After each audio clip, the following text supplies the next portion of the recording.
Quando o Brasil e Haiti entrarem em campo, muita gente só vai ver uma partida de futebol. Mas tem uma pergunta que poucas pessoas fazem, porque essa história envolve revoluções que assustaram impérios, envolve uma invasão estadunidense, soldados brasileiros patrulhando o solo de Porto Príncipe, a capital do Haiti, e um jogo de futebol que acabou se tornando um ato político. Mas existe um detalhe ainda bastante surpreendente. Em determinado momento, o Brasil não só ajudou o Haiti, como se tornou o país mais influente dentro do Haiti. E essa história ajuda a entender por que milhares de haitianos vivem hoje no Brasil. E para entender como nós chegamos aqui, precisamos voltar 200 anos no passado. Hoje o Haiti costuma aparecer nas notícias por conta da pobreza, da violência ou das crises políticas. Mas houve um tempo em que o Haiti era visto como uma ameaça pelas maiores potências do planeta. Imagina se um grupo de escravizados derrotasse uma das maiores potências militares da Terra. Pois é, parece impossível, mas foi exatamente isso que aconteceu. No início do século XIX, homens e mulheres escravizados derrotaram o exército de Napoleão Bonaparte. É esse Napoleão mesmo, aquele que dominava grande parte da Europa. Dessa vitória nasceu o Haiti, a primeira república negra independente da história moderna. Um feito tão extraordinário que assustou governos em todo o continente americano. Naquele momento, o Haiti provava algo que muitos governos não queriam admitir. A escravidão podia ser derrotada, e as consequências dessa revolução seriam sentidas por décadas. Mas se o Haiti começou sua história derrotando o Império Europeu, como ele acabou se tornando um dos países mais instáveis do continente nos dias de hoje? A resposta passa por intervenções estrangeiras, e uma delas mudaria o destino do país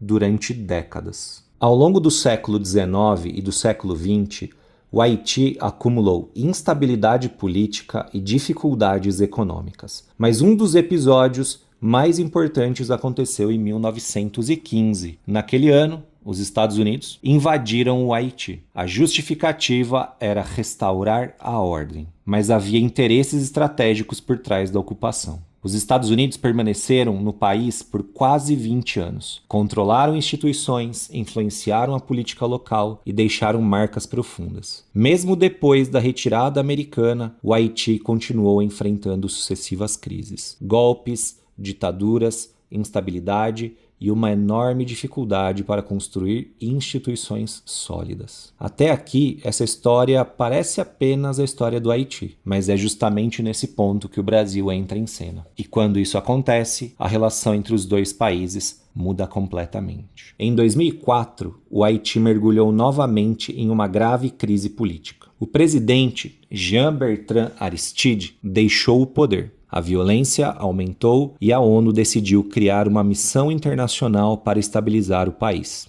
Foi aí que o Brasil entrou na história. Pela primeira vez, o Brasil assumiria o comando militar de uma grande missão das Nações Unidas, a chamada MINUSTAH, Missão das Nações Unidas para a Estabilização do Haiti. Durante anos, milhares de militares brasileiros estiveram presentes no Haiti. Mas existe um detalhe importante. O Brasil não foi para o Haiti apenas por solidariedade. Naquele momento, o Brasil buscava ampliar sua influência internacional. Para muitos diplomatas brasileiros, liderar uma operação da ONU era uma oportunidade estratégica, uma forma de demonstrar capacidade de liderança, de ganhar prestígio e de mostrar ao mundo que o Brasil poderia desempenhar um papel maior na política internacional. Por isso, a missão no Haiti tinha um significado muito maior do que parece à primeira vista. E foi exatamente por isso que o Haiti se tornou tão importante para Brasília. A missão era apresentada como uma operação de paz, mas também era um teste. O Brasil queria provar que podia liderar, e o Haiti acabou se tornando o palco dessa demonstração. Mas existe uma cena que simboliza melhor do que qualquer discurso a aproximação entre Brasil e Haiti, e ela aconteceu dentro de um estádio. Em agosto de 2004, a seleção brasileira desembarcou em Porto Príncipe. O país vivia um momento extremamente delicado, mas durante algumas horas o futebol tomou conta das ruas. Ronaldinho Gaúcho, Kaká, Robinho, Adriano, Ronaldo Fenômeno. A seleção levou ao Haiti alguns dos maiores nomes do futebol mundial. A partida ficou conhecida como o Jogo da Paz e se transformou em um símbolo da aproximação